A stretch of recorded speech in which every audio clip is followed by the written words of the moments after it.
사람의 성격이 어느 시기에 형성되는지는 정확하게 알 수 없지만 한번 형성된 성격은 그 시멘트가 굳기 전에 새겨진 발자국을 고칠 수 없듯이 교정하기가 참 어려운 것이 사실입니다.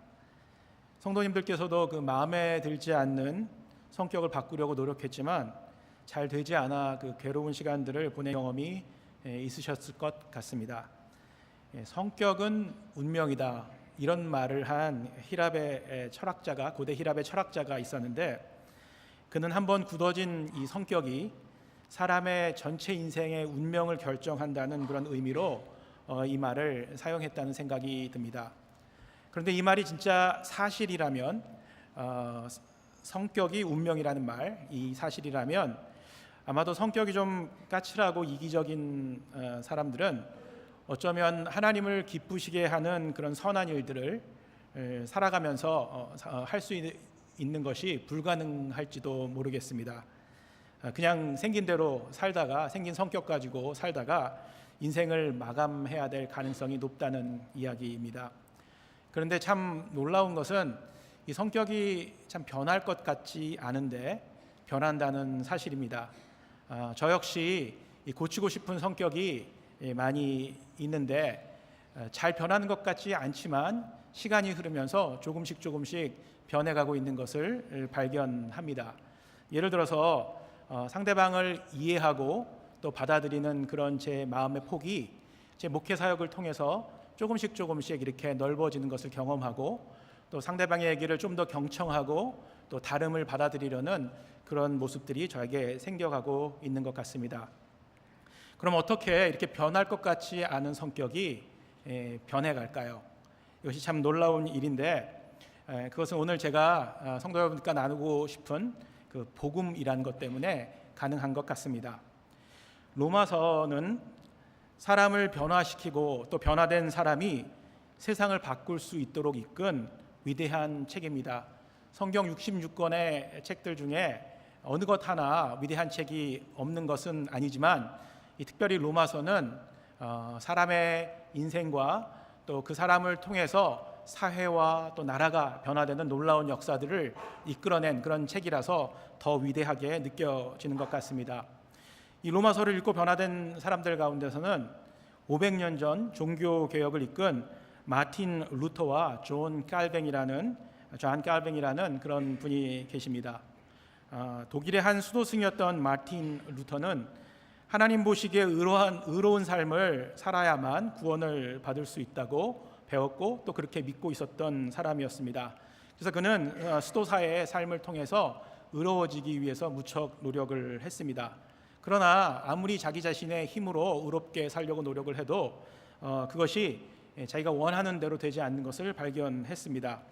그리고 자기 자신을 이렇게 불가능한 삶 가운데 그냥 놓아버리고 아무런 도움도 주지 않는 그런 하나님에게 점점 더 마음을 닫기 시작을 했습니다. 그러던 가운데 이 마틴 루터는 오늘 저희가 함께 읽었던 본문 마지막 절 로마서 1장 17절 말씀을 제대로 깨닫고 나서 그 인생이 180도 바뀌는 것을 경험합니다. 로마서 1장 17절 말씀을 저희가 다시 한번 읽어봤으면 좋겠습니다. 복음에는 하나님의 의가 나타나서 믿음으로 믿음에 이르게 하나니 기록된 바 오직 의인은 믿음으로 말미암아 살리라 함과 같으니라.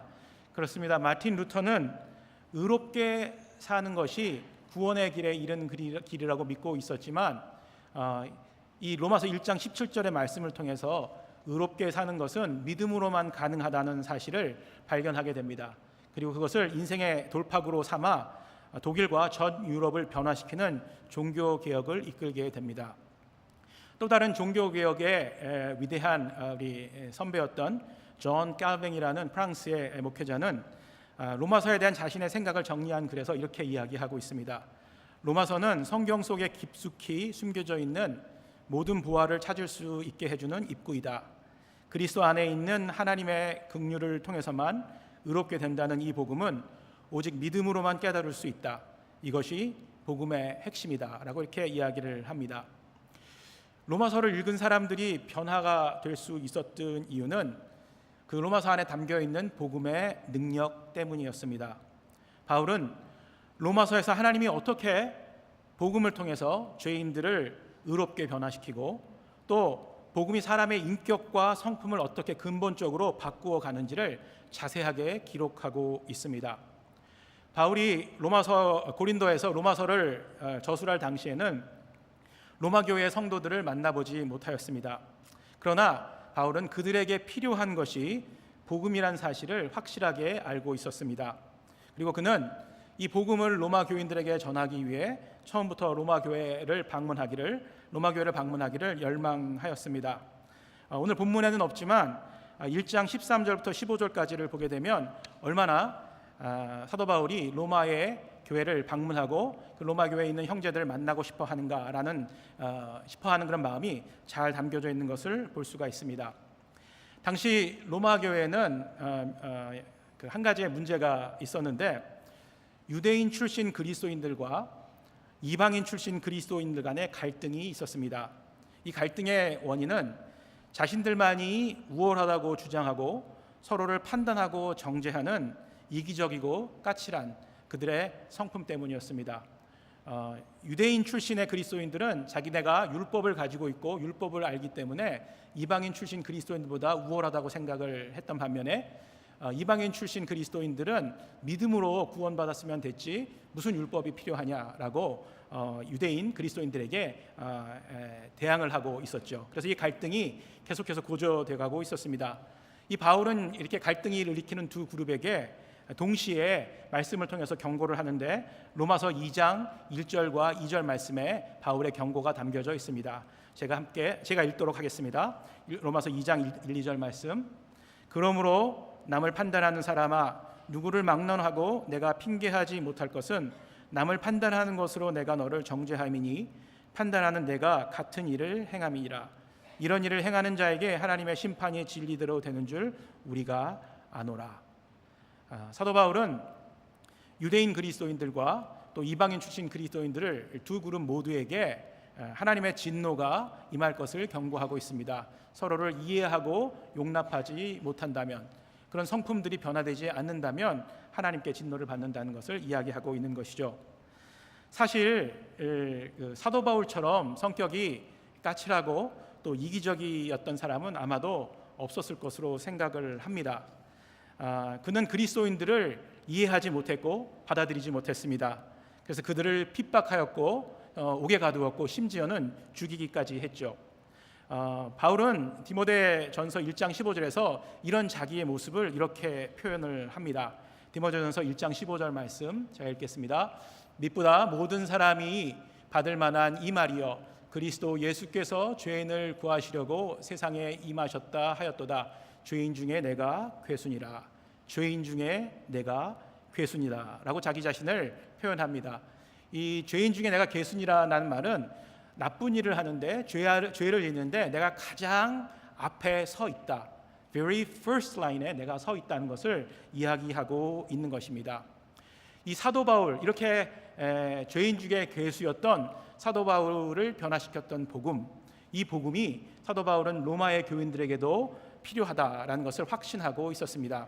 동시에 저는 이 복음이 저와 여기 계신 우리 성도님들의 그런 모나고 이기적인 성격을 바꿀 수 있는, 그래서 하나님을 닮아가는 모습으로 변화시킬 수 있는 유일한 길이라는 것을 확신하고 있습니다. 그래서 저와 여러분들은 이 복음, 사도 바울을 변화시켰던 이 복음을 반드시 우리 삶 가운데 받아들여야 될 것이라고 확신합니다. 바울은 이 복음을 위해서 헌신했습니다. 아까 말씀드린 것처럼 예수 그리스도의 종된 바울은 복음의 택정함을 입었다라고 사도 바울은 1절에서 이야기하는 것을 우리는 기억하고 있습니다. 특별히 복음의 택정함을 입었다는 것은 영어로 보게 되면 set apart라는 말을 사용합니다. 어떤 가지고 있는 것들로부터 분리되어 구별되는 것을 set apart라고 하죠. 사도 바울은 이 복음에 헌신하기 위해서 예수 그리스도의 종이 되기 위해서 자기가 가지고 있었던 것으로부터 분리되었습니다. 스스로 분리시켰고 또 가지고 있었던 것을 배설물로 여기기까지 했습니다. 그리고 그는 종이 되었다고 고백을 합니다. 빌립보서 3장 8절에 보게 되면 바울의 유명한 고백이 나오는데 이 말씀은 저희가 함께 읽어봤으면 좋겠습니다. 함께 읽겠습니다. 또한 모든 것을 해로 여김은 내 주 그리스도 예수를 아는 지식이 가장 고상하기 때문에 내가 그를 위하여 모든 것을 잃어버리고 배설물로 여김은 그리스도를 얻고. 그렇습니다. 예수 그리스도를 아는 지식이 가장 고상하기 때문에 자기가 가지고 있는 모든 것들을 잃어버리기를 원했고 또 배설물로 여긴다고 사도 바울은 고백하고 있습니다. 바울은 자신의 모든 것을 잃어버리고 배설물로 여기면서까지 복음을 얻으려고 노력을 했습니다. 또 그리고 그 복음을 위해서 기꺼이 예수 그리스도의 종이 되었습니다. 이토록 바울이 사랑했던 복음, 이 복음은 과연 어떤 것일까요? 그리고 그 복음 안에 과연 어떤 능력이 있길래 사도 바울은 이 복음을 위해서 모든 것을 버릴 수 있었을까요? 오늘 저와 우리 성도님들 로마서 말씀을 통해서 이 복음이 어떤 것인가에 대해서 좀 더 구체적으로 배워가기를 소망합니다. 복음이란 말을 좀 원어를 가지고 설명을 드리면 복음은 유앙겔리온이라는 말을 씁니다. 이는 이제 두 가지의 단어가 합성되어져 있는 것인데 조은이라는 부사 전미사 유와 전령 또는 사자 복음을 받은 자라는 앙겔로스 전령이란 뜻인데 이것이 합쳐져서 만들어진 유앙겔로스라는 단어에서 파생된 단어입니다. 그러니까 이것을 합쳐서 하나의 뜻을 찾아내면 좋은 전령이 전하는 복된 소식, 이것이 복음이 가지고 있는 의미입니다. 1세기경 전쟁에서 승리한 그 로마의 황제는 전령을 자신의 백성들에게 보내서 자신의 승리와 또 통치 그리고 평화의 메시지를 선포하였습니다. 바로 이 전령이 전하는 전쟁에서의 승리의 소식 또 평화의 소식이 좋은 소식 복음이었습니다. 그리고 이 소식은 이미 이루어진 것이 그냥 선포되었던 것이었습니다. 바울은 2절로 넘어가면서 이 복음의 내용에 대해서도 설명을 하는데 2절 말씀을 한번 같이 보았으면 좋겠습니다. 같이 읽어볼까요? 이 복음은 하나님이 선지자들을 통하여 그의 아들에 관하여 성경에 미리 약속하신 것이라. 그렇죠. 이 복음은 바로 예수 그리스도에 관한 것이라고 이야기를 합니다. 그리고 이 예수 그리스도에 관한 이야기는 하나님이 선지자들을 통해서 미리 얘기하신 것이다 라고 이야기합니다. 이는 구약의 말씀은 복음에 대한 약속이며 복음이 이 땅에 선포되고 성취될 것이라는 것에 대한 예시라는 이야기를 하고 있는 것입니다. 그러므로 복음은 없었던 것이 갑자기 생긴 것이 아닙니다. 이미 오래전부터 있었던 것이 누군가에 의해서 듣는 자들에게 전달되고 선포되어진 것입니다. 그리고 이 복음은 예수 그리스도에 관한 것입니다. 계속해서 바울은 다음 절에서 이 복음의 핵심, 복음의 내용인 예수 그리스도가 어떤 분이신가에 대해서 소상하게 설명을 해줍니다. 3절 4절 말씀 제가 읽어보겠습니다. 그의 아들에 관하여 말하면 육신으로는 다윗의 혈통에서 나셨고 4절 말씀입니다. 성결의 영으로는 죽은 자들 가운데서 부활하사 능력으로 하나님의 아들로 선포되셨으니 곧 우리 주 예수 그리스도시니라 라고 이야기를 합니다. 곧 우리 주 예수 그리스도시니라. 이 복음은 우리의 주인 되신 예수 그리스도에 관한 내용입니다. 그래서 이 복음은 어떤 이론이나 개념이 아닙니다. purely 예수님에 관한 이야기입니다. 하나님의 아들이신 예수님께서 이 땅에 오셔서 십자가에서 대속의 죽음을 죽으시고 부활하셔서 이 세상의 모든 것의 주인으로 통치하시고 하나님의 나라를 회복하시며 완성하신다는 이야기, 이것이 바로 복음이 담고 있는 내용입니다. 한 가지 더 중요한 것을 제가 성도님들과 나누고 싶은 것은 예수 그리스도가 우리의 주라는 것을 복음은 클리어하게 우리들에게 선포하고 있습니다. 예수님께서는 하나님 부활을 통해서 죽으심과 부활을 통해서 하나님의 아들이시라는 사실이 입증됐다고 사도 바울은 이야기합니다. 또한 더불어서 하나님이시란 것, 즉 창조주 하나님이라는 사실도 입증이 되었다고 성경은 이야기합니다. 예수 그리스도가 창조주 하나님이시기 때문에 우리의 주인이 되실 수 있는 충분한 자격이 있습니다. 그리고 그 주인은 우리 삶을 소유하실 수 있고 또 우리를 다스리실 수 있는 분입니다. 그리고 우리는 그분의 소유로 그분의 순종할 의무를 가진 피조물들입니다. 이것이 복음에서 우리들에게 전달하는 귀한 내용이고 우리 마음속에 꼭 담아야 될 그런 하나님의 메시지입니다. 성도 여러분들, 혹시 내가 주인 삼은 모든 건 내려놓고 내 주 대신 주 앞에 나와 라는 찬양을 기억하고 계시나요? 제가 잘 못하지만 한번 이 찬양 불러보겠습니다.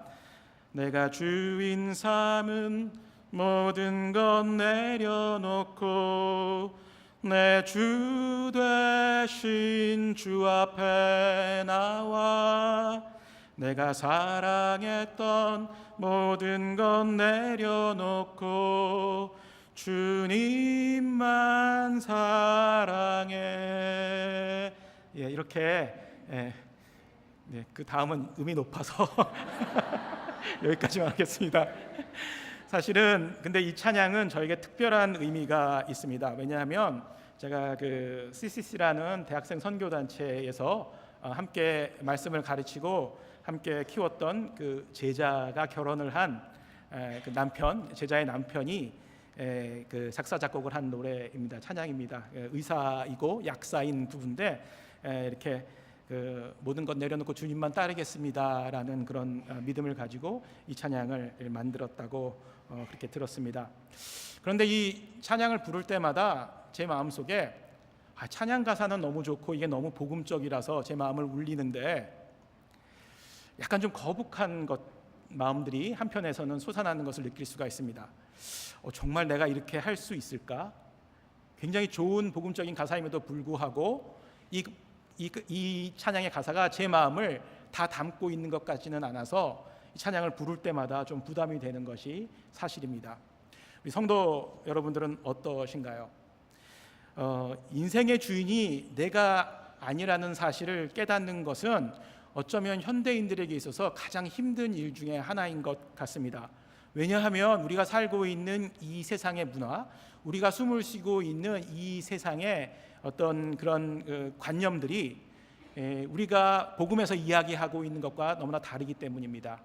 이 세상이 우리들에게 가르쳐주는 것은 이 세상의 중심은 바로 나다, 이 세상의 주인은 바로 나다 라는 사실을 계속해서 가르쳐주고 있습니다.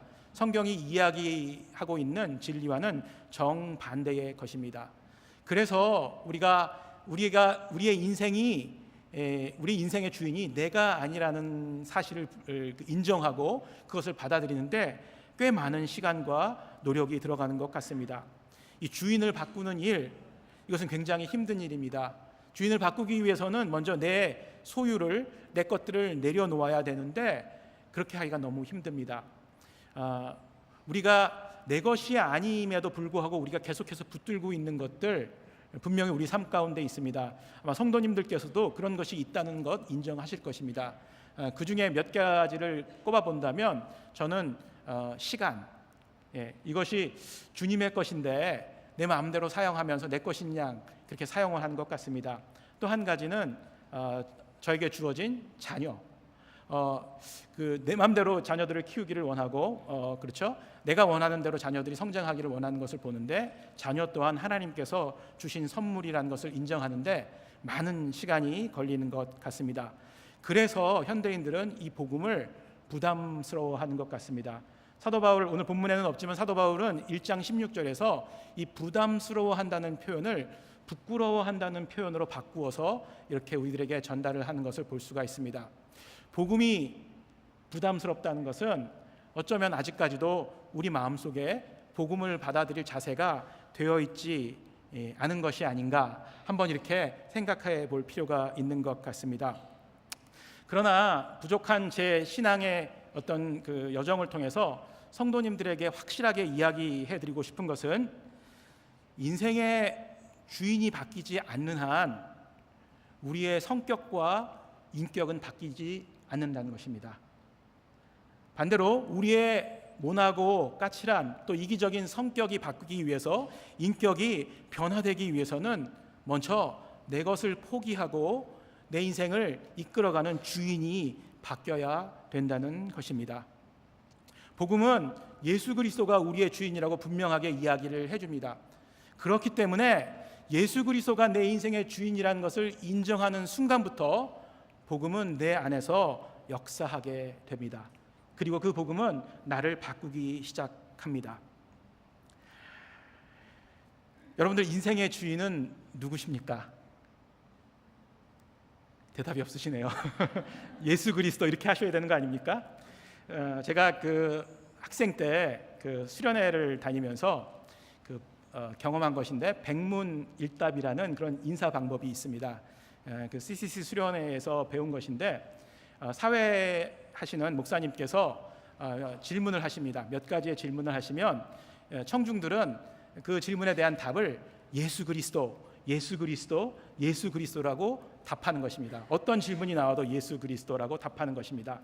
이 시간 짧게나마 그 백문일답을 우리 성도님들과 해보고 싶은데 제가 너무 오래전의 일이라서 잘 할지 모르겠습니다. 그냥 제가 하는 질문에 예수 그리스도 이렇게 답해 주시기만 하면 됩니다. 우리 가정의 주인은 누구십니까? 우리 교회의 주인은 누구십니까? 우리 일터의 주인은 누구십니까? 우리 자녀들의 주인은 누구십니까? 내 인생의 주인은 누구십니까? 우리 나라가 하나가 되고 통일될 수 있는 지름길은 누구 때문에 가능합니까? 예수 그리스도. 그렇습니다. 우리의 인생의 주인은 예수 그리스도시고요. 우리 가정의 주인, 우리 교회의 주인, 우리 자녀들의 주인은 예수 그리스도십니다. 다시 한번 묻겠습니다. 우리 인생의 주인은 누구시죠? 아멘. 예수 그리스도가 우리의 주인이십니다. 바울은 계속해서 예수 그리스도가 우리 인생의 주인이라는 것을 우리들에게 강조하면서 하나님께서 우리에게 복음을 주신 이유에 대해서도 분명하게 이야기합니다. 하나님께서 우리에게 복음을 주신 이유는 유대인뿐만 아니라 이방인들에게도 예수 그리스도가 통치하는 하나님 나라의 백성으로 부르기 위한 것이라고 이야기를 합니다. 우리 5절 말씀 한번 같이 보겠습니다. 같이 읽어볼까요?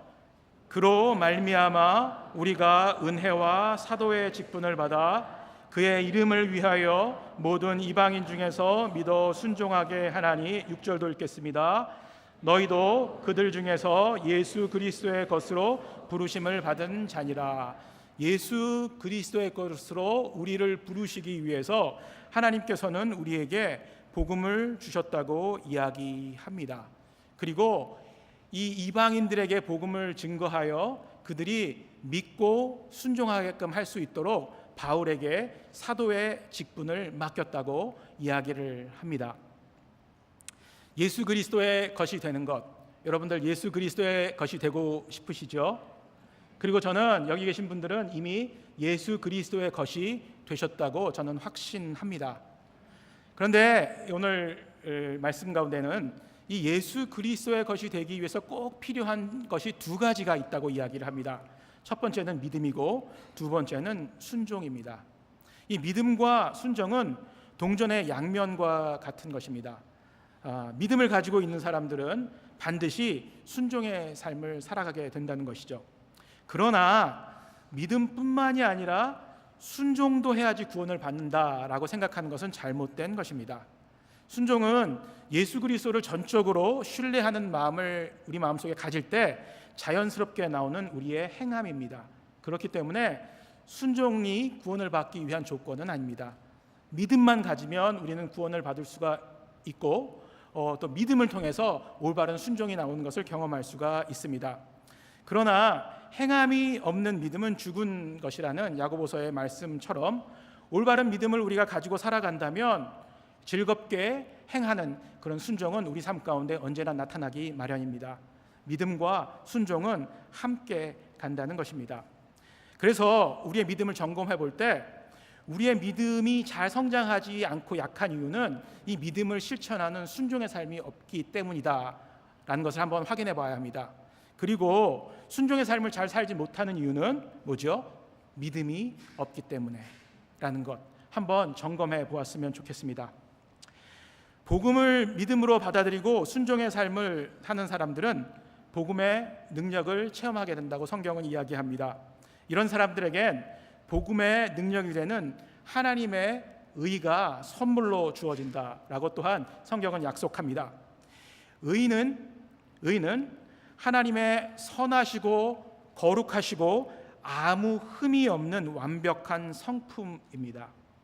그래서 의로워진다는 것은 우리가 하나님께 나아갈 수 있게 되는 것이며, 하나님께 나가여 우리의 관계가 회복되어져서 그리스도 안에서 하나님과 하나가 된다는 것을 의미합니다. 그러므로 말미암아 우리가 이 하나님의 성품 의를 온전하게 닮아갈 수 있다는 것이 바로 의로워진다는 것의 의미입니다. 우리 인생의 목적은 무엇일까요? 아까 얘기했던 것처럼 하나님께서 주신 복음을 통해서 그리스도의 것으로 변화가 되고 의롭게 됨으로 하나님의 성품을 닮아가는 것, 이것이 바로 우리의 인생의 목표가 아닌가, 저는 이렇게 생각을 합니다. 여기 계신 분들이 하나님의 성품을 닮아간다면, 그리고 그 로마의 교인들이 하나님의 성품을 닮아갔다면 아마 우리 삶 가운데서는 평화와 기쁨과 소망의 소식만 들려 나올 것입니다. 그런데 그런 소식들이 우리 가운데 들려 나오지 않는 이유는 우리의 성품이 하나님을 충분히 닮아가지 못하고 있기 때문에 그런 것은 아닌가 한번 생각해 볼 필요가 있습니다. 이 의로워지는 것은 그래서 우리 인간의 힘과 노력으로는 절대 불가능합니다. 이 마틴 루터의 발목을 잡았던 것이 바로 이것입니다. 스스로의 힘으로 의로워질 수 있다라고 착각했던 것. 우리는 아무리 애를 쓰고 아무리 노력을 해도 하나님의 의를 우리 삶 가운데 우리의 노력으로 담을 수 없습니다. 유일한 길은 예수 그리스도를 믿음으로 말미암아 예수님께서 십자가에서 이루신 온전한 그 의를 빌려다 쓰는 수밖에 없습니다. 예수님께서는 우리가 믿음으로 예수님의 그 죽으심과 부활에 참여할 때 우리가 의로워질 수 있도록 우리를 도와주십니다. 그리고 예수님 하나님의 성품을 닮아갈 수 있도록 허락해 주십니다. 그래서 하나님의 의는 예수 그리스도의 죽음과 부활 안에 나타나 있습니다. 예수 그리스도의 죽음과 부활을 우리가 믿고 따를 때, 다시 말해서 우리가 예수님과 함께 십자가에서 우리의 옛 모습이 죽고 예수 그리스도가 부활할 때 우리가 새로운 모습으로 예수 그리스도와 함께 부활함으로 말미암아 예수 그리스도의 그 의에 우리가 참여할 수 있는 것이고, 하나님께서 주시는 그 의를 우리가 받아 우리 또한 하나님처럼 의롭게 될 수 있다는 것입니다. 우리가 먼저 죽어야 되겠죠. 우리의 것을 내려놓아야 되겠죠. 내가 주인이라는 것을 포기해야 합니다. 그래야지만 복음의 능력이 우리 가운데 나타나서 하나님의 의를 우리가 빌려서 하나님처럼 의롭게 되어질 수 있다는 그런 말씀입니다. 의인은, 사실은 우리는 의인이라 칭함을 받을 수 있는 자격이 없는 죄인들입니다. 그러나 그 예수 그리스도의 은혜로 말미암아 의인이라 칭함을 받을 수가 있습니다. 그러나 의인은 믿음으로만 살아야 합니다. 오늘 로마서 1장 17절 말씀이 그것을 우리들에게 이야기해주고 있습니다. 의인은 믿음으로 말미암아 살리라. 믿음이 없으면 의롭게 될 수 없다는 그런 이야기겠죠. 바울의 이 고백은 성도의 삶은 믿음으로 시작해서 믿음으로 마무리된다는 그런 의미로 이 말을 했다고 저는 확신합니다. 우리는 믿음으로 예수 그리스도를 나의 구주와 주님으로 영접하여 그리스도인이 됩니다. 그리고 그리스도인의 삶을 살아갑니다. 또한 우리는 믿음으로 그리스도를 따라가는 삶들을 삽니다. 우리 믿음의 요소 가운데 그리스도와 동행하는 그런 요소가 있다고 한규사 목사님을 통해서 저희가 배웠죠. 믿음은 예수 그리스도를 따라가는 동행의 삶입니다.